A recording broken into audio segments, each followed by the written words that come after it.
Assalamualaikum warahmatullahi wabarakatuh. Alhamdulillah pada kesempatan kali ini saya akan mempresentasikan untuk tugas pertemuan ke-12 dengan pembahasan pada materi sebelumnya pada pertemuan ke-11 tentang uh, integrasi on-cloud dan Active Directory. Sebelumnya, perkenalkan nama saya Muhammad Iman Sholihin Sudrajat dengan NIM 4151911007 untuk mata kuliah Cloud Computing. Langsung saja pada pembahasan.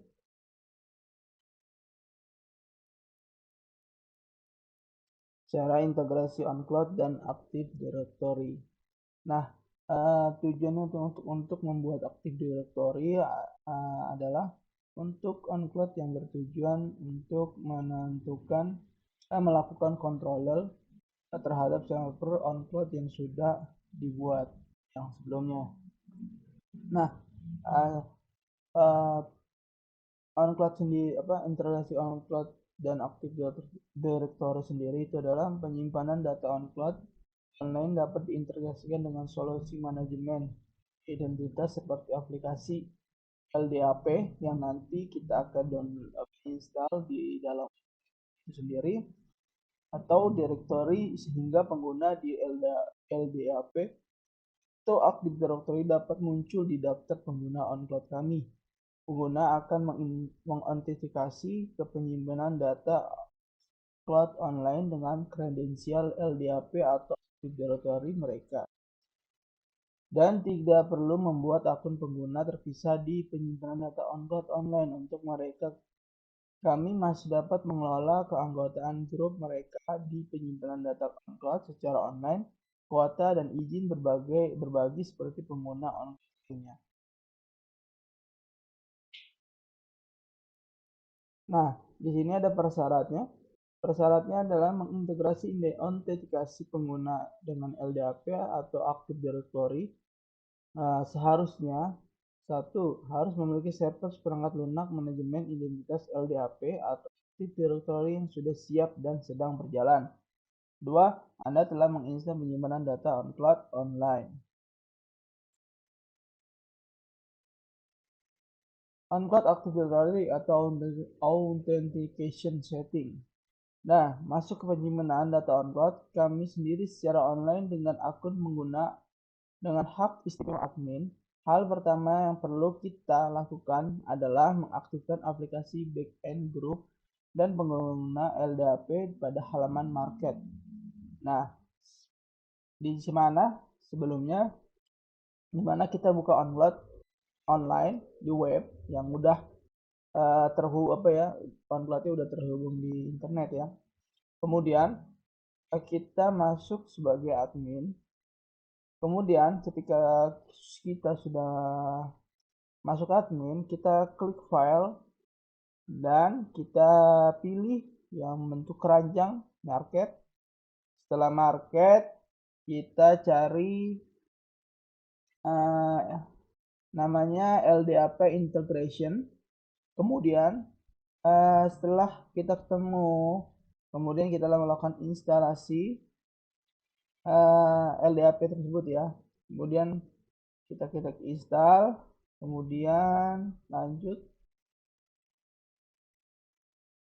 Sekarang kita lepaskan ke halaman pengaturan admin dari penyimpanan data on-cloud dengan mengklik pengaturan. Nah, kita klik yang sebelah kanan admin, yang tulisan admin, kemudian kita klik setting, kemudian kita pilih user authentication. Setelah itu panel konfigurasi sistem manajemen identitas LDAP atau Active Directory memiliki 4 tab. Tab pertama yang dilengkapi dengan benar. Nah, di sini jika sudah punya domain domainnya, di sini wajib untuk mengisinya ya, untuk dia bisa mengaksesnya. Di sini Contohnya LDAP //192.168.150.10. Kemudian di sini portnya pakai 389. Kemudian di sininya CN-nya LDAP, usernya LDAP user, CN-nya user, DC-nya test basic, kemudian DC-nya lokal. Terus kita password. Setelah password, jika kemudian kita tes DN-nya ya, DN base DN-nya. Jika berwarna hijau berarti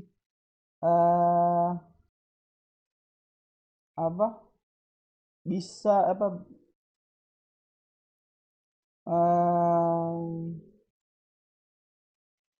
berfungsi dengan baik. Kalau berwarna oranye itu berarti server yang Anda tulis tidak berjalan.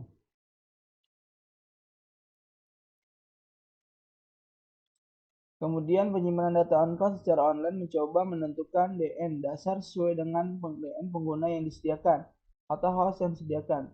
Di sini klik deteksi DN basis. Jika Anda tidak tahu apa yang harus dimasukkan di sini, dan klik uji DN. Jika Anda mendapat pesanan konfigurasi oke dengan warna hijau, itu berarti semuanya baik-baik saja ya, yang sebelumnya tadi.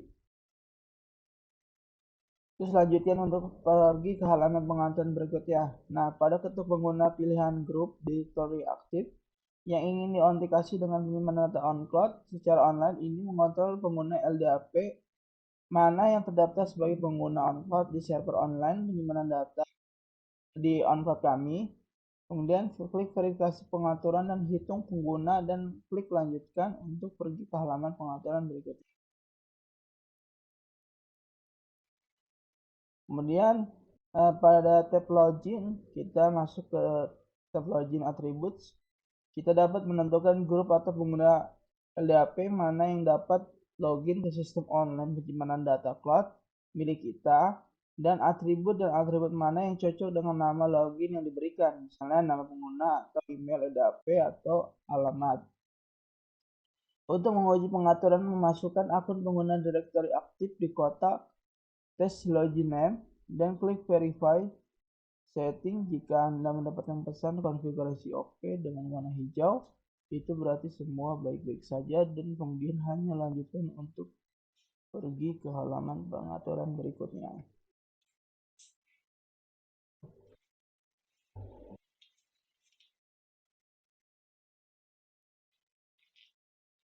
Nah, kemudian pada tab pengaturan grup, kita dapat memfilter grup mana yang tersedia di server online penyimpanan data on cloud. Dalam kasus ini sekarang grup pengguna domain dipilih.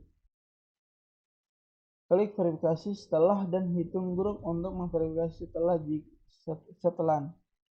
setting ya. Jika Anda mendapatkan pesan konfigurasi oke dengan warna hijau, berarti semua baik-baik saja. Kemudian on-cloud aktif the authentication setting. Setelah Anda melakukan pengaturan berfungsi di bawah tab server, opsi konfigurasi aktif diperiksa secara otomatis. Menurut saya itu adalah yang diinginkan. Bagian pengaturan koneksi, saat Anda menginstal ujian Chess Time to Live ke-15 ini berhasil. Ini berarti berhasil. Query LDAP akan dicas hanya selama 15 detik. Pengaturan minimum yang disarankan on-cloud dan hasil tes Anda akan terkini. Setelah Anda selesai menguji setel ke pengaturan yang lebih tinggi untuk meringankan beban pada pengaturan domain Anda, 3600 sepertinya nilai yang layak, tetapi Anda harus memutuskan sendiri.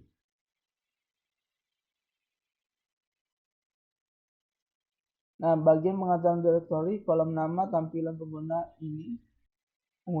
ini adalah nama yang akan ditampilkan di bawah nama lengkap di bagian administrasi pengguna dan di akun pengguna di sebelah kanan atas avatar mereka.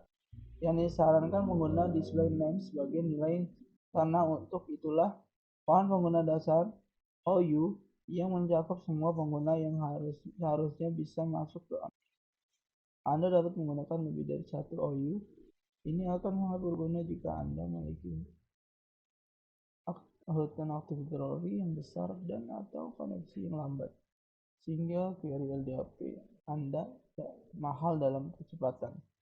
Jika ragu, masukkan saja OU yang telah kami gunakan selama ini: CN user, DC testnet, DC lokal. Anda dapat melakukan dengan mengklik kanan OU, memilih properties attribute editor. Nilainya yang kita butuhkan adalah nilai yang di present name.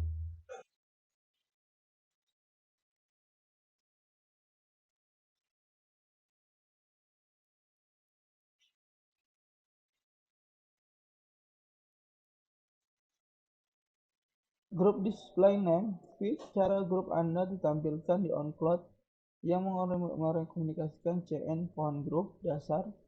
Seperti yang sama dengan pohon pengguna dasar, tapi untuk grup asosiasi anggota grup atau anggota AD. Beginilah cara OnCloud menentukan keanggotaan grup. Ingat saya bilang kita akan membahasnya. Unique member default menghasilkan anggota grup yang menampilkan hanya satu grup per pengguna. Menggunakan anggota semua grup menggunakan dikenali, dan Anda dapat bekerja dengan grup di bagian administrasi pengguna. Grup bersarang. Alangkah baiknya jika kotak centang ini benar-benar mewakili suatu centang atau menghapus centang itu tidak pengaruh pada evaluasi keanggotaan grup AD. Saya cenderung membiarkan tidak dicentang. Yang mengejutkan, saya OnCloud 8.20 mengisi nilai pada formulir ini secara otomatis. Namun ini meninggalkan asosiasi anggota grup pada unique member di AD. Pengguna dapat menjadi anggota dari sejumlah grup, jadi saya sarankan memilih anggota AD di sini. Saya kira bit tidak ada di sana untuk apa-apa. Nah, sekarang kita dapat mencoba ke server online penyimpanan data OnCloud menggunakan akun pengguna dan kata sandi LDAP. Dalam kasus ini kami sekarang mari coba dengan nama akun LDAP Directory Admin NetAdmin 01. Kita harus berhasil login ke server online penyimpanan data cloud sendiri sebagai berikut.